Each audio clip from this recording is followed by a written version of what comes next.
travel folders, it was said, the Pacific is an ocean of magnificent distances. The largest ocean in the world, 34 times bigger than the continent of Europe. It covers 70 million square miles, roughly 1/3 of the Earth's surface. In 1941, the fastest luxury liner took 5 days to make its landfall at Honolulu, first port of call on the voyage to Yokohama, over 3,000 miles and 9 days further away.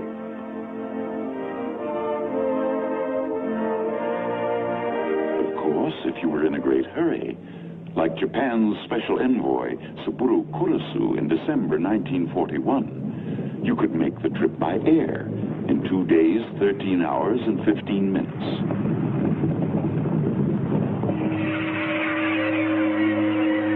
The Pacific is an ocean of many moods. To the north, the Aleutian winds are icy and unpredictable.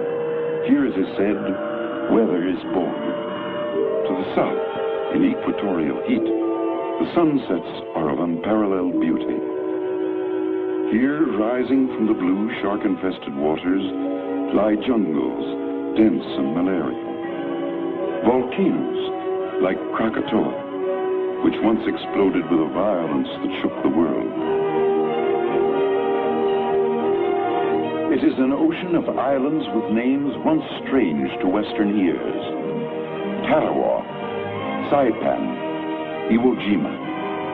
Names now almost as familiar as Gettysburg, Trafalgar, Verdun.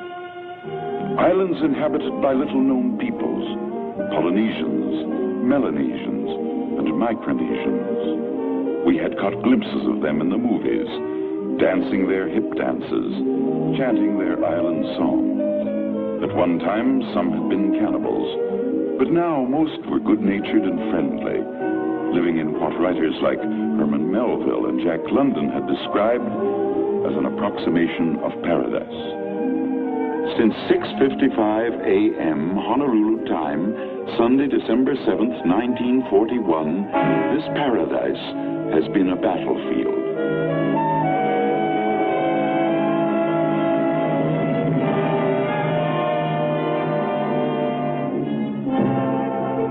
The Pacific Ocean is the biggest, the strangest, the most complex battlefield in history.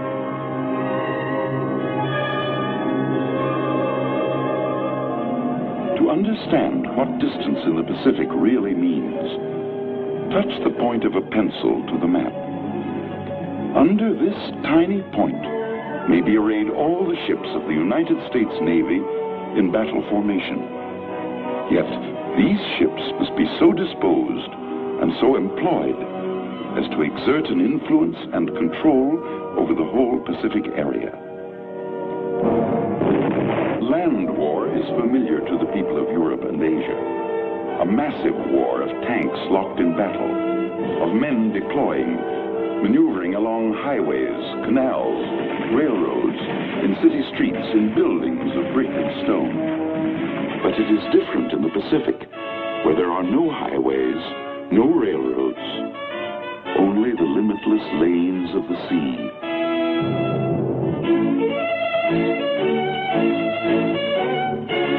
Along these lanes, stretching thousands of miles to bases on fighting fronts in every corner of the Pacific, the war must be carried to the enemy by ship, by what has been and will continue to be the greatest concentration of shipping in history.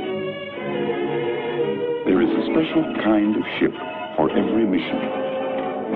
This is the battleship, known to the men of the fleet as the battle wagon, a floating fortress belted with armor plate, 16-inch guns 50 feet long, which can hurl their projectiles into a bullseye 20 miles away. Light and heavy cruisers, scouts and watchdogs, fast and elusive, able to hold their own in the heaviest actions. The destroyer, the tin can, a fragile steel shell crammed with horsepower, moving at express train speed to protect slower vessels with guns, torpedoes, and depth charges.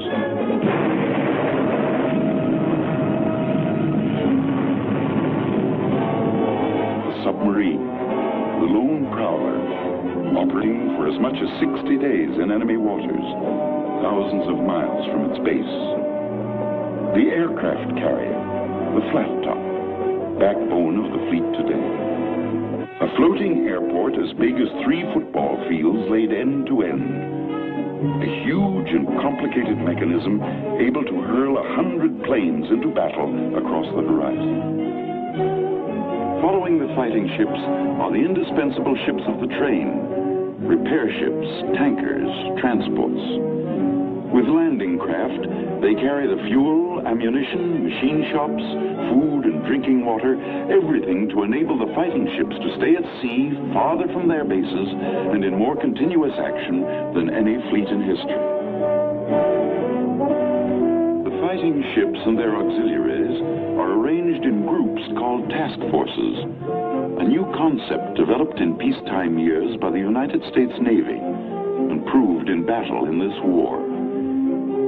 Each task force is in itself a fleet, self-contained and self-sustaining, a singular mission, convoy, reconnaissance, or attack. And as the task force principle is new, almost all the ships themselves are new, built and commissioned since war began. Their officers and men have carried the war to the very doorstep of Japan. They too are new. Only a few years ago, most of these young veterans were at home, playing football and baseball, studying at schools, working in factories or on farms, growing up in the dream that war had been outlawed in their time.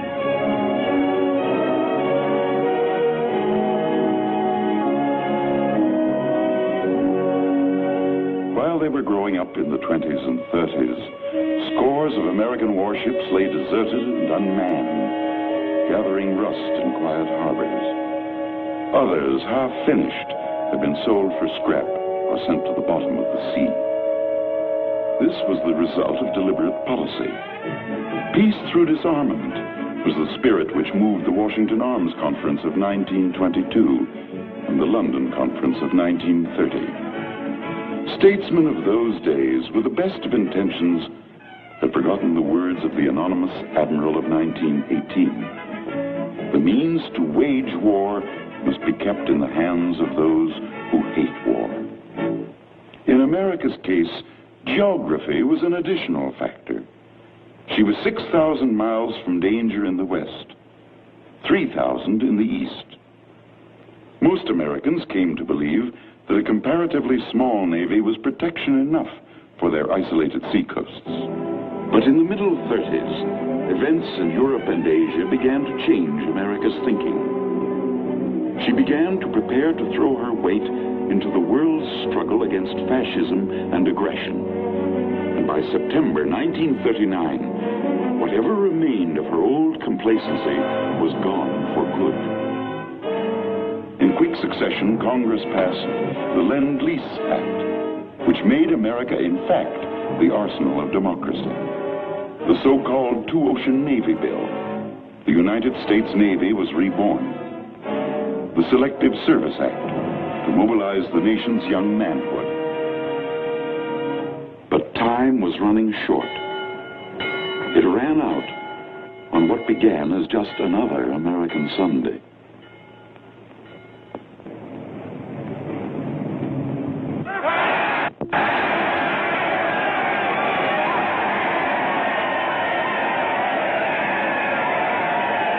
Nightfall, the churches were crowded with bewildered people who had heard the news of humiliating defeat.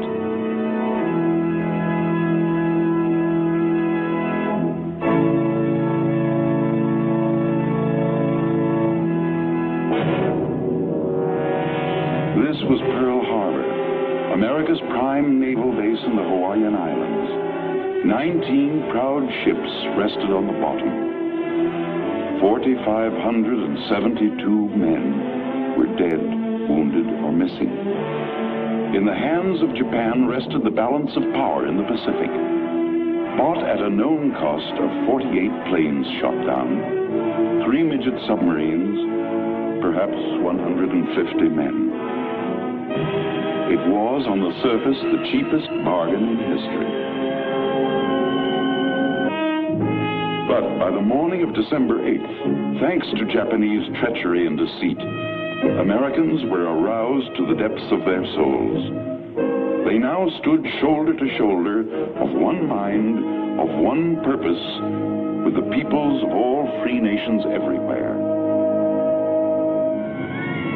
Through crowded streets, America's great war leader, the late President Roosevelt, drove to the Capitol. With confidence in our armed forces, with the unbounding determination of our people, we will gain the inevitable triumph, so help us God.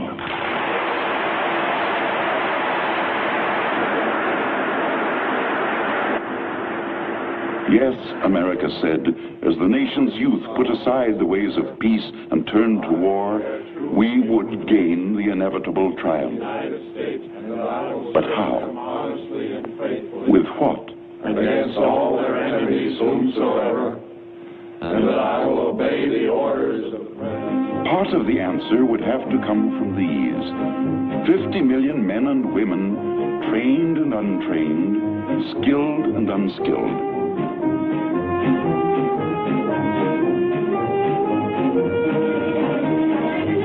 Part of the answer lay here.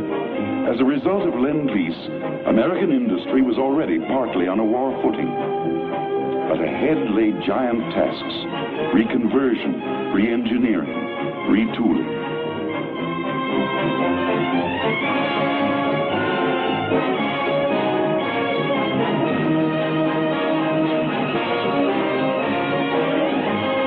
But the greatest part of the answer, as always, would have to come from the men who would meet the enemy face to face.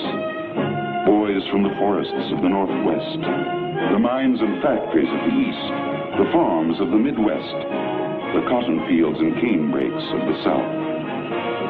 Could these millions, trained only in the ways of peace, be taught to handle rifle and grenade, airplane and warship? Could they be welded into a fighting force, able to master the veteran warriors of Germany and Japan?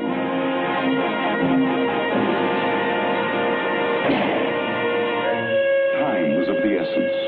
Time to draw blueprints. Time to lay keels, to retool factories. Time to train men. The demand was astronomical, far beyond the capacity of the factories, still inadequately equipped. The workers still inadequately trained. On every front, in Europe, Africa, in Asia, the United Nations fought with their backs to the wall. And in the Pacific, time was doubly the enemy. Here in December 1941, the Navy had available 80 combat ships. To these, America's British and Dutch allies could add at most another 50. Against them, the Japanese could bring to bear at least 186 combat ships. These could operate from home bases, protected by concentric rings of island bases. Unsinkable carriers, they were called. America, on the other hand, could count on exactly 7 all-too-sinkable carriers. Only 4 of them available for duty in the Pacific. Japan took full advantage of her newfound superiority. She exploded in all directions.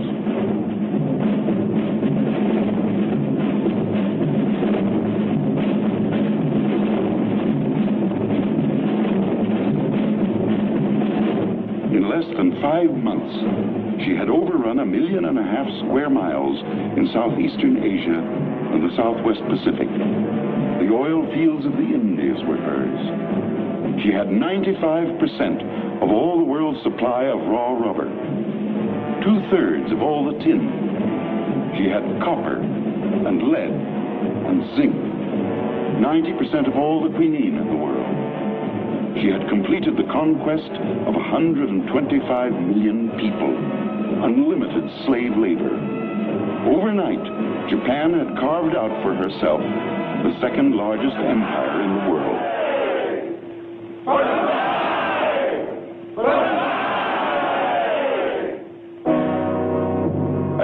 headquarters, Pearl Harbor, the United States Navy's Pacific Command faced a staggering task. First, the sunken ships had to be raised, refloated, re-equipped, rearmed.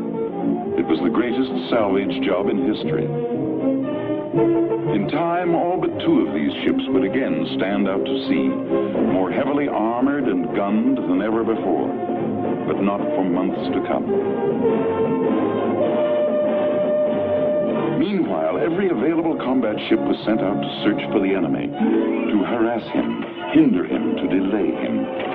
Everywhere in the Pacific, it was the same story of gallant, sometimes hopeless campaigns conducted by officers and men who did the best they could with the little they had. Often it was a few overage destroyers setting out to engage a battle fleet.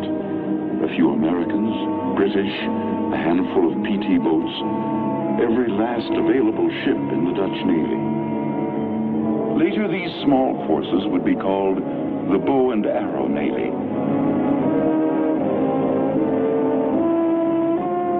They took their losses, not stopping to count their dead in the Macassar Strait, the Banduan Strait, the Java Sea.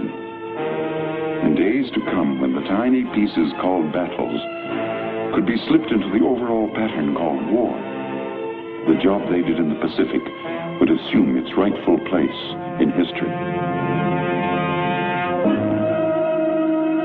From the beginning, the men of the undersea arm contributed more than their share. Their forays to the very harbor mouths of Japan helped check the enemy in the full tide of his advance.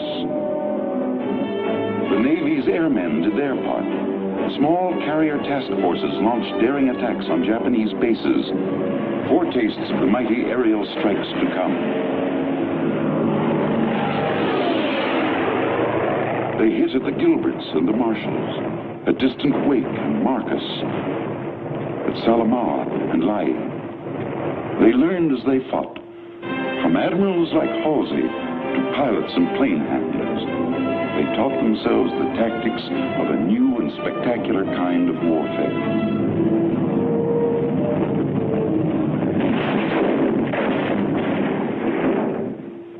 They improvised and invented. On the gray morning of April 18th, 1942, Army bombers led by Colonel Jimmy Doolittle rose from the decks of the carrier Hornet, only 500 miles from the coast of Japan.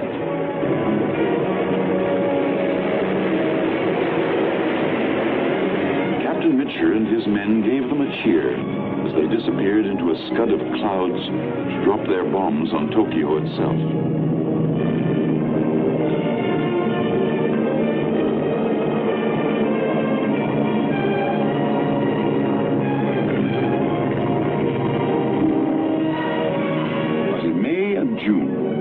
Skirmishing came to an end when Japan called for a showdown in 2 major actions: the Battle of the Coral Sea and the Battle of Midway. The first blow was aimed at Australia.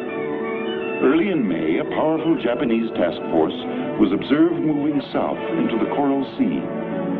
An American force moved to intercept. Aircraft exchanged blows. It was the first naval engagement in history in which surface ships did not exchange a single shot. But the men of the still small Pacific Fleet were sure that the Battle of the Coral Sea could be only a preliminary to the main offensive effort of Japan. For the enemy, there were 2 logical targets.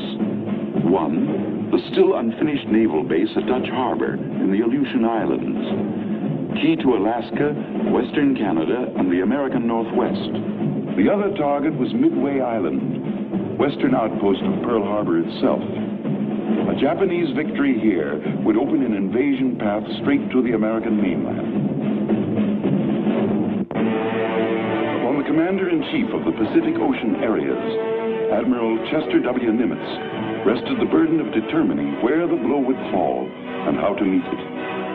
He knew that defeat at either Midway or Dutch Harbor would affect not only the Pacific War, but would be felt across the world in the war against Germany. Every available ship and plane was prepared for action.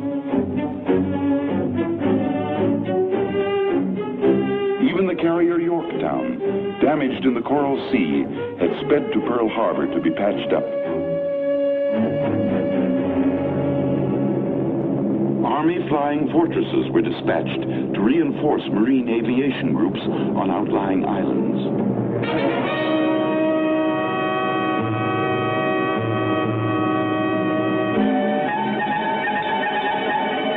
The first blow fell in the north.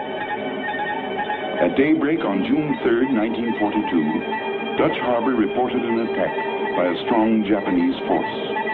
But Admiral Nimitz sensed that this was a diversion only, not the main blow. He ordered his carrier force to the west. As the small American force sailed from Pearl Harbor for its rendezvous with destiny, it carried into the Pacific the hopes of the free world. To the west, a vast weather front was rolling toward Midway. On June 3rd, a Navy patrol bomber nosed up to the weather front and made the first contact with the enemy.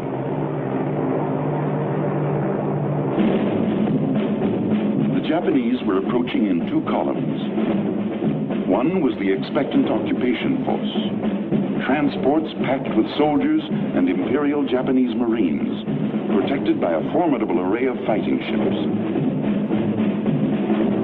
The other was the striking arm, the Japanese Navy's four finest aircraft carriers, escorted by battleships, heavy cruisers, and destroyers. The Army fortresses, although somewhat new at this game, found the Southern, or occupation force. They went in and scored hits on a cruiser and a transport. That night, the Navy patrol bombers followed up with an attack on the occupation force. They scored at least 2 damaging hits and sank a cargo vessel. Next day, the enemy had moved within range of Midway. Marine air squadrons found the striking force.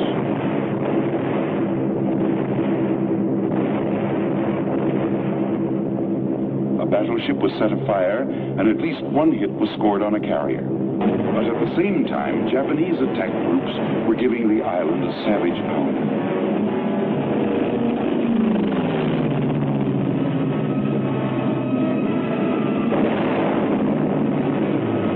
The enemy forces moved in for the kill.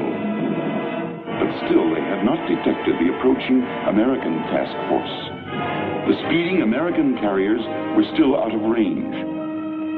For 24 hours, their radio loudspeakers had been bringing in snatches of the actions being fought west of Midway. Where's our plane? Keep your eye on the police up there. All right, all right. Keep right, man. There's another batch coming. Look. Through all this, the Navy flyers had to sit and sweat it out. Twice, the loudspeakers had ordered them up from their ready rooms. Twice, the orders had been rescinded. At a time like this, they grumbled, you'd think they'd get things straight up there.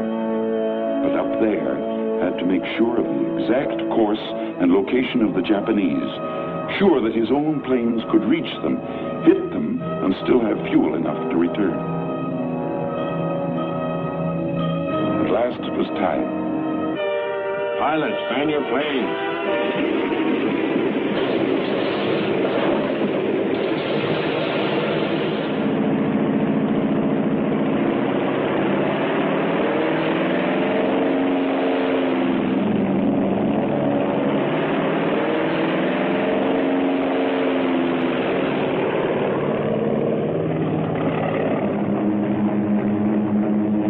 2 hours from their carriers, the American flyers began to suspect that something had gone wrong. The Jap was not where he was expected to be. We know now that he had turned back.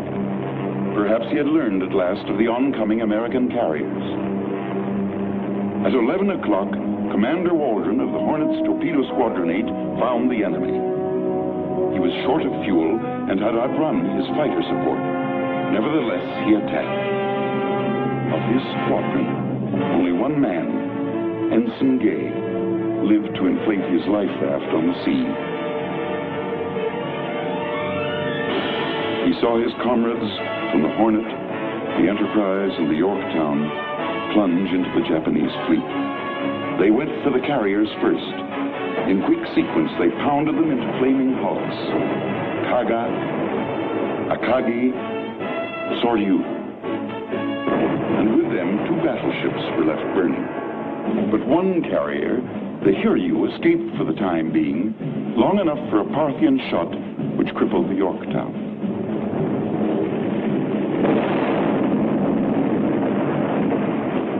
Simultaneously, the attack groups from the 3 American carriers had smashed the Hiryu into blazing wreckage.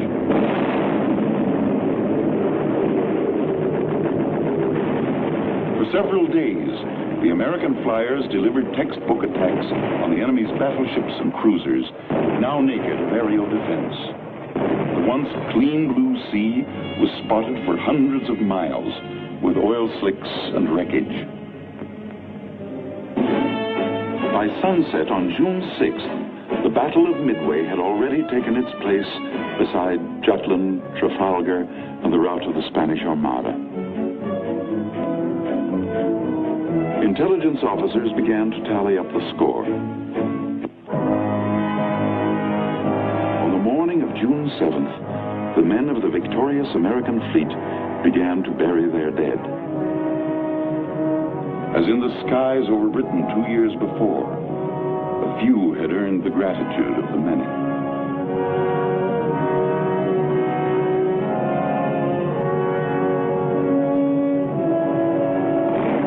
Midway, like Stalingrad in the Battle of Britain, was a turning point in the war. It marked the golden moment when men could tell themselves at last that victory was possible in the Pacific. The initiative now rested securely in the hands of the United States Navy, never again to be relinquished.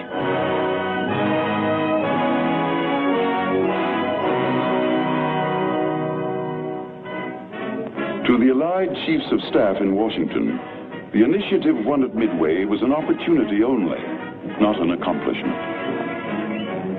Though the enemy had been beaten back, there was no tendency to underestimate him. His record of achievement was plain for all to see. He was entrenched in his stolen island empire as firmly as his German ally was entrenched in Europe and Africa. In planning their offensive, the Chiefs of Staff had to keep in mind the nature of the Japanese. In total war, the psychology of the enemy is of first importance to the strategist. Unconditional surrender was a long way off. But 2 months after the Battle of Midway, the Navy took its first offensive step in the Solomon Islands, north of the Coral Sea.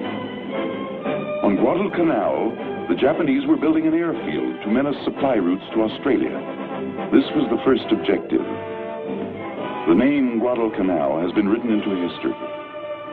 With other names like Tarawa and Iwo Jima, Bougainville and Peleliu, it has become a symbol, not merely of one battle on one remote island, but of all the battles fought up the ladder of islands leading to Japan. On Guadalcanal, the outnumbered, outgunned Marines first found out what it meant to fight the Japanese at close quarters. In the stinking jungle, they lived through a nightmare 6 months long.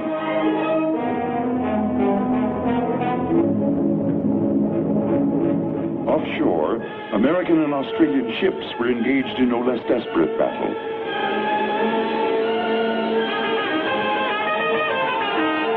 The enemy spared nothing in his effort to save Guadalcanal. From August to December, the sea actions flamed. Night actions in which frequently almost every ship engaged was hit.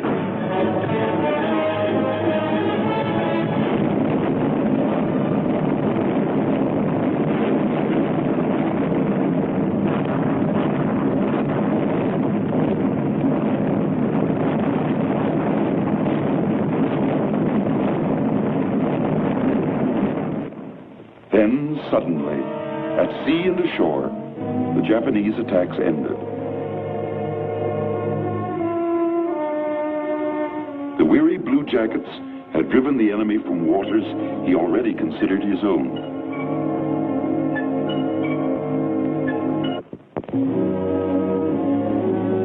The weary Marines of Guadalcanal could take pride in two great achievements.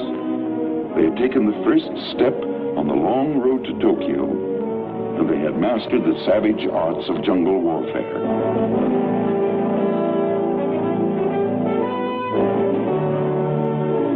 But now some were going home.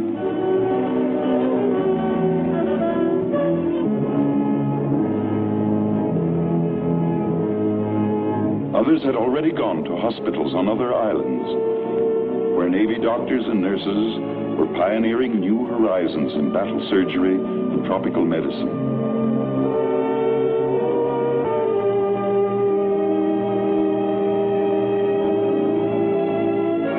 And whole islands were also set aside where tired men could recapture a little of the easygoing life they had nearly forgotten.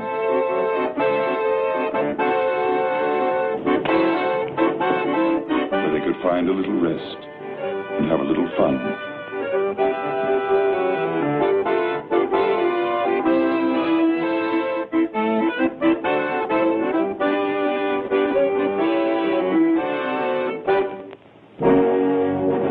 Though some men rested, the offensive strategy of the United Nations could not. In November 1943, America's commander-in-chief flew to Cairo to meet with the war leaders of Great Britain and China. Here in the shadow of the pyramids, they affirmed the Allied program for unrelenting attack in the Pacific. They had the weapons now. There were warships of every type. American industry and labor were meeting the test of global war. They had used well the time bought for them by the bow and arrow navy of the early days, by the outnumbered heroes on Bataan, by the men who fought in the Coral Sea, at Midway, on Guadalcanal, by the free peoples everywhere in the Pacific who had steadfastly resisted Japanese aggression, and by the Chinese who for 8 long years had stood off the full onslaught of the Japanese armies. These mighty bombers were built on time, bought by the sacrifice of British, Australians, New Zealanders, and Dutch. These giant stockpiles were built up while guerrillas in the Philippines and the Netherlands East Indies were fighting the enemy with little more than hope. And even more important, the United Nations now had men for the Pacific. Blue jackets to handle the complex machinery of modern sea power. Airmen, soldiers and Marines trained for amphibious and jungle warfare. And all these were but the vanguard of a host of others still in training camps. Under their commanders, Fleet Admiral Nimitz in the Central Pacific and Army General Douglas MacArthur in the Southwest, by the side of their allies, they were ready to push attack. What they accomplished is history. From Guadalcanal and New Guinea, the Allied advance gathered momentum, striking from airfields on key islands, taking this base, bypassing that.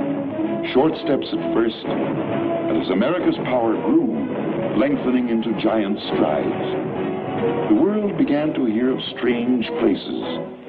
Vinsha and Tarawa, Kwajalein and Etap, Biak and Saipan, Peleliu and Morata.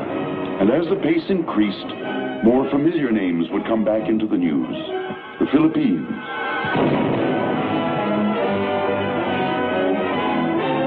and the islands of Japan itself.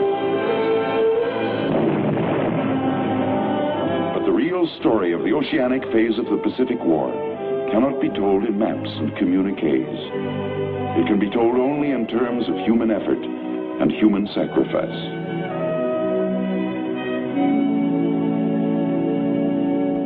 A task force can weigh anchor to sail against the enemy only because thousands of officers and men ashore have worked long months at the tremendous and exacting job of planning. Though an order only 6 words long may initiate an amphibious attack, not a gun will fire, not a plane will be airborne, not a Marine will hit the beach until millions of other words have been written down. In crisp sentences, in codes, on charts and maps, in mathematical equations, in photographs and models, the attack is written as a play is written, long before the actors take the stage. From battle fleets to chocolate bars, From the horsepower of 1,000 planes to the tide tables of a once-forgotten tropical island, no detail can be omitted. Yet all this planning is for one ultimate purpose: to put this man and his rifle ashore on a hostile beach. This is the eve of battle. This is the eve of Guadalcanal, of Tarawa, of Palau, Leyte, Iwo Jima, Okinawa.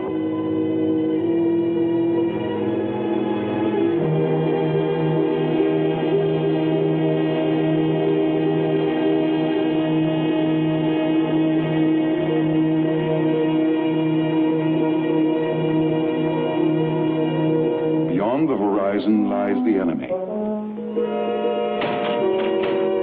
The intricate mass of the attacking task force moves in for the kill. Each ship in its designated place, each man at his designated station, all at the designated time. H hour on D-Day.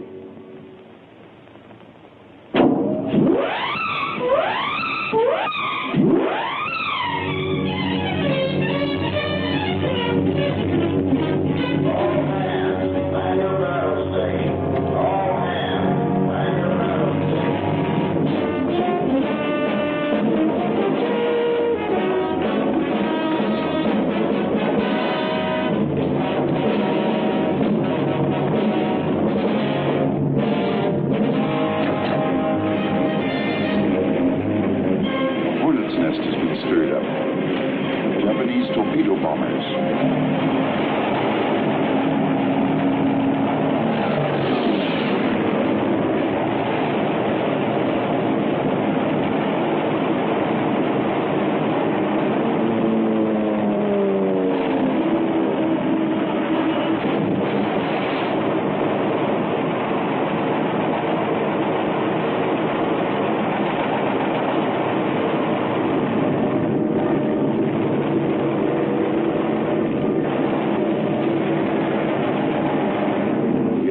Beaten off. In the pre-dawn, the American carrier planes take off.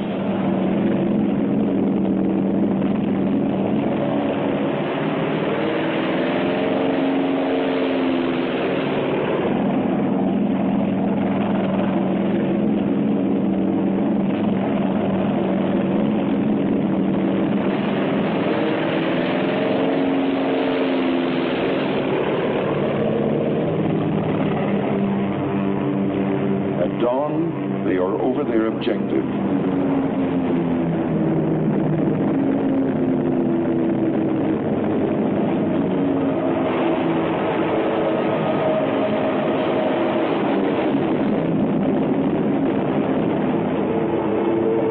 An American plane is shot down.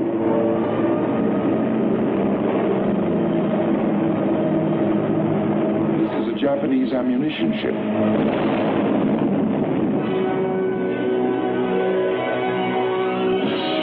Battle wagons and cruisers have taken up stations close ashore. Some are the so-called ghost ships, salvaged from the mud of Pearl Harbor. Ships bearing the names of American states: Pennsylvania, Nevada, West Virginia.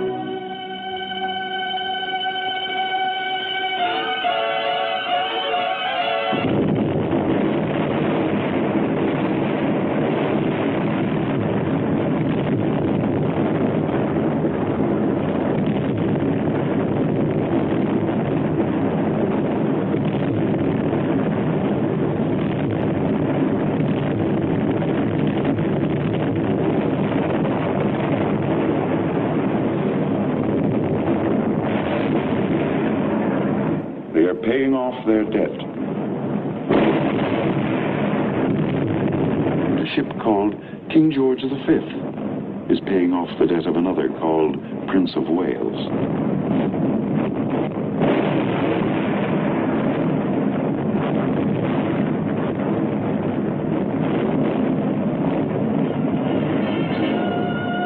Now it is the turn of the Marines and soldiers. From hard experience, they know what lies ahead. The enemy has had years to fortify these islands.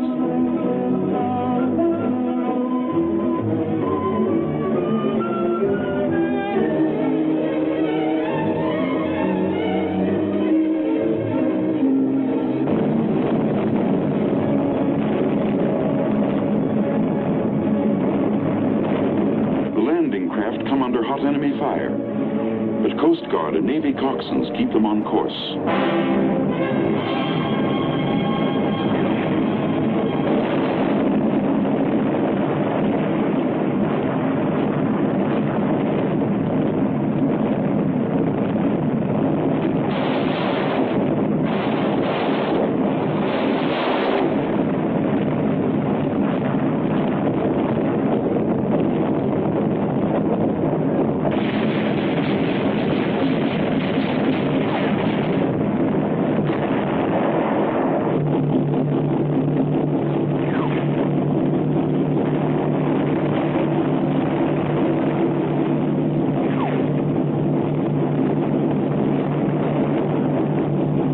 Schedule.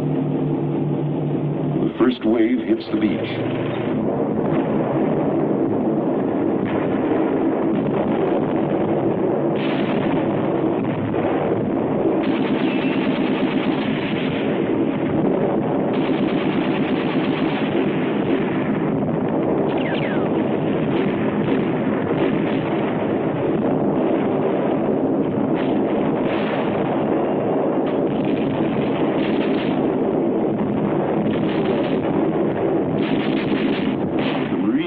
Soldiers have won a tiny strip of the beach, a fingernail, no more. They must get over the hump, in from the beach. This is rugged. The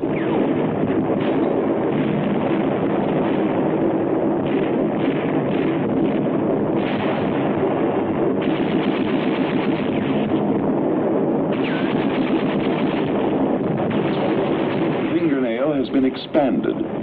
It is now a solid beachhead. But the forward elements are pinned down by mortar and machine gun fire. The Japanese are reported gathering for a counterattack.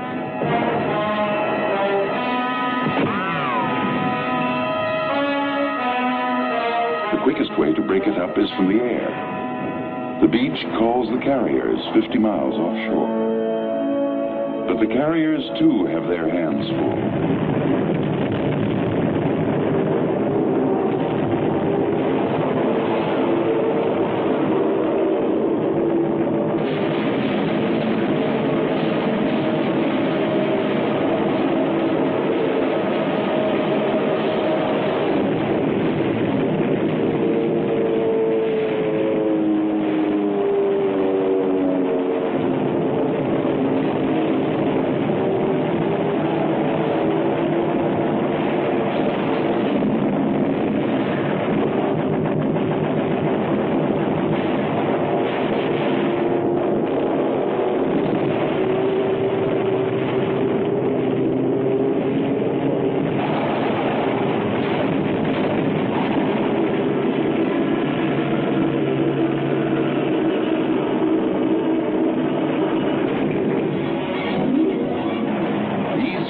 Fight with a tradition behind them. Most of them carry the names of ships famous in American naval history: Wasp and Essex, Enterprise and Bonhomme Richard.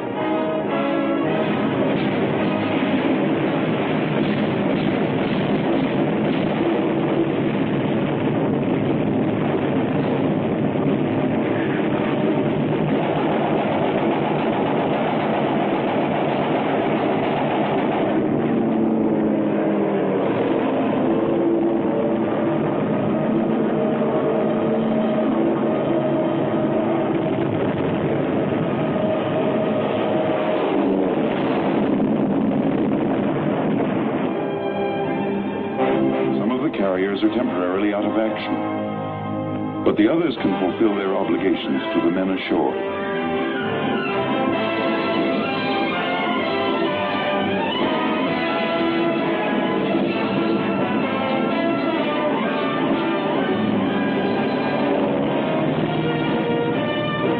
At last, the air support is on its way.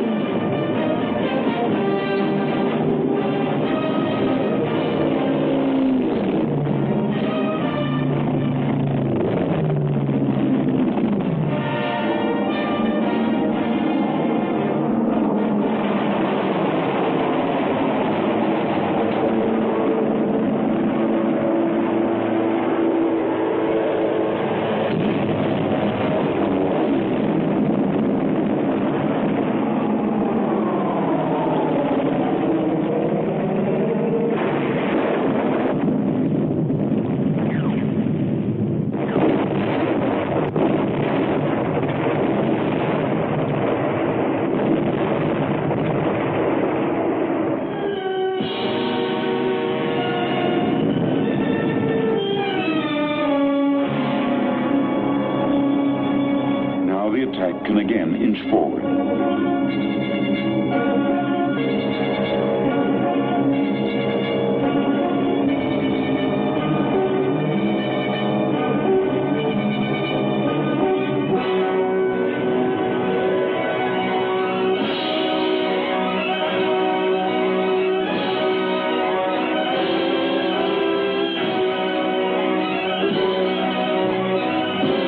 Patrols are approaching the enemy's main defense line.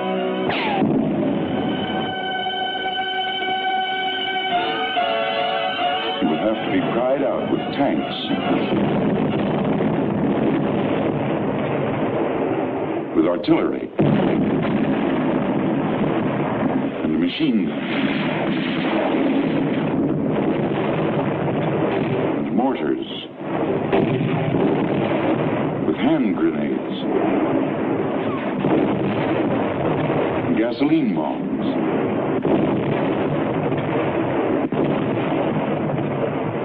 and finally for the foot soldier, with rifle and bayonet.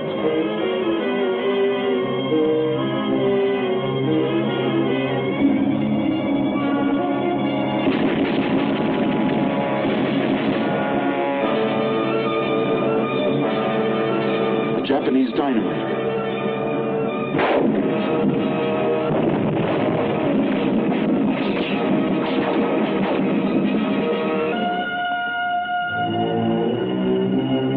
Another Japanese refuses to stop.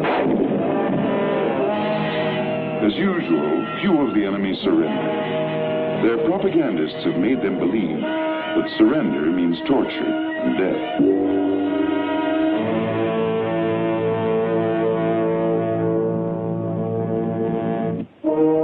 The seaborne community is moving in to stay.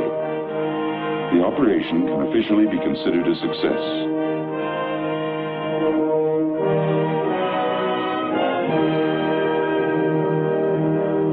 Up front, the wounded are coming back.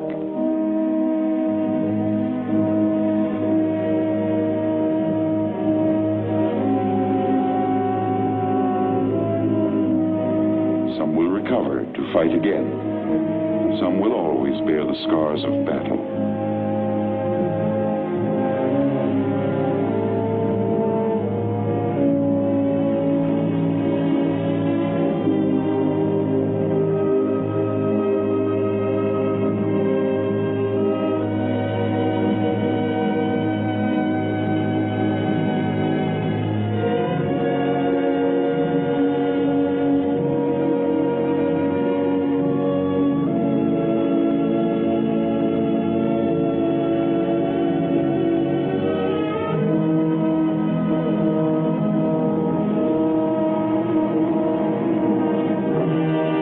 Sacrifice, they have won new airfields for Allied air power, new anchorages for Allied sea power, a new base 500 miles closer to Japan from which to launch further attacks against the enemy.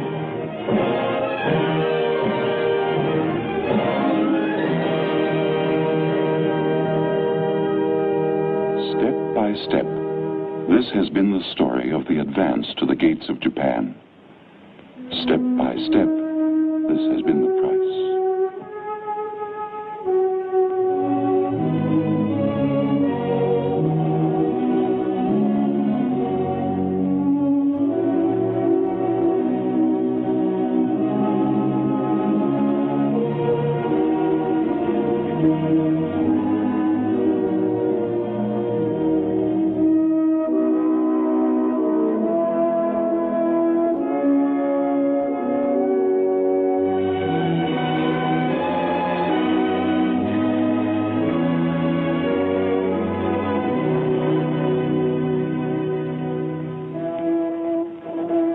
For each man that has fallen, there is another to take his place.